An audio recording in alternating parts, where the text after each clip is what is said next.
John chapter 12. 6 days before the Passover, Jesus came to Bethany, where Lazarus was, who had been dead, whom he had raised from the dead. They prepared a supper for him there. Martha served, but Lazarus was one of those who sat at the table with him. Then Mary took a pint of very costly ointment made from pure nard, and anointed the feet of Jesus, and wiped his feet with her hair. The house was filled with the fragrance of the ointment. But one of his disciples, Judas Iscariot, Simon's son, who would betray him, said, "Why was this ointment not sold for 300 denarii and given to the poor?" He said this not because he cared for the poor, but because he was a thief, and having the money box, he used to steal what was put in it. But Jesus said, "Leave her alone. She has kept this for the day of my burial. For you always have the poor with you, but you do not always have me." When many of the Jews learned that he was there, they came, not for Jesus' sake only, but that they might also see Lazarus, whom he had raised from the dead. So the chief priests planned to put Lazarus to death also, because on account of him many of the Jews went away and believed in Jesus. On the next day, a great crowd that had come to the feast heard that Jesus was coming to Jerusalem. They took branches of palm trees and went out to meet him and cried out, "Hosanna! Blessed is he who comes in the name of the Lord, the King of Israel." Then Jesus, having found a young donkey, sat on it. As it is written, "Fear not, daughter of Zion. See, your king is coming, sitting on a donkey's colt." His disciples did not understand these things at first, but when Jesus was glorified, they remembered that these things were written about him, and that they had done these things to him. Now the crowd that was with him when he called Lazarus out of the tomb and raised him from the dead bore witness.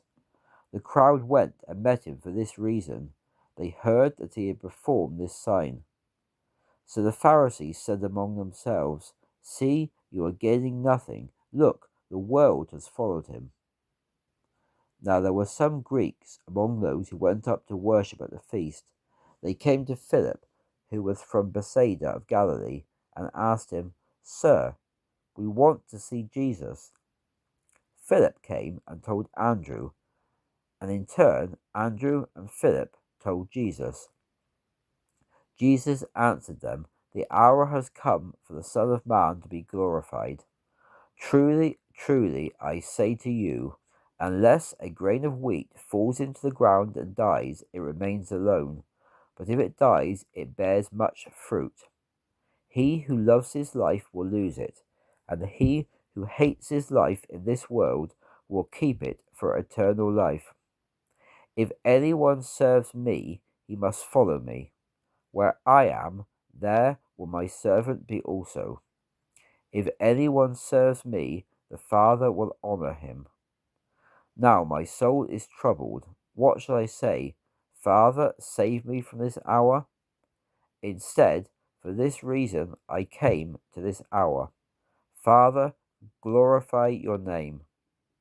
Then a voice came from heaven saying, "I have glorified it, and will glorify it again." The crowd that stood by and heard it said that it had thundered.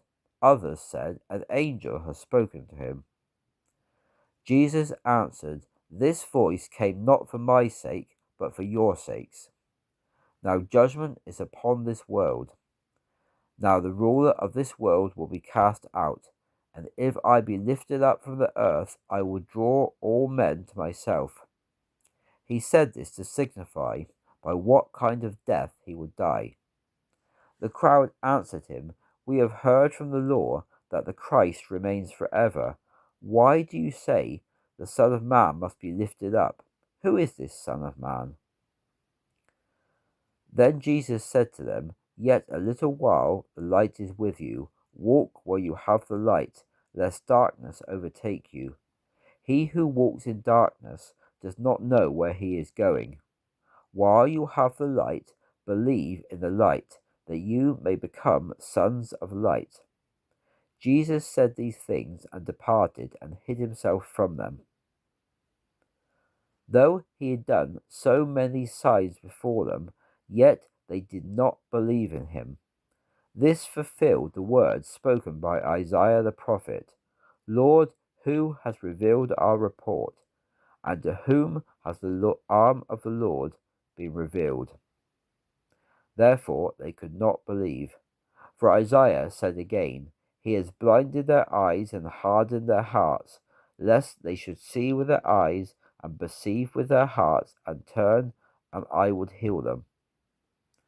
Isaiah said this when he saw his glory and spoke of him. Yet many of the rulers also believed in him, but because of the Pharisees they did not confess him, lest they be put out of the synagogue, for they loved the praise of men more than the praise of God.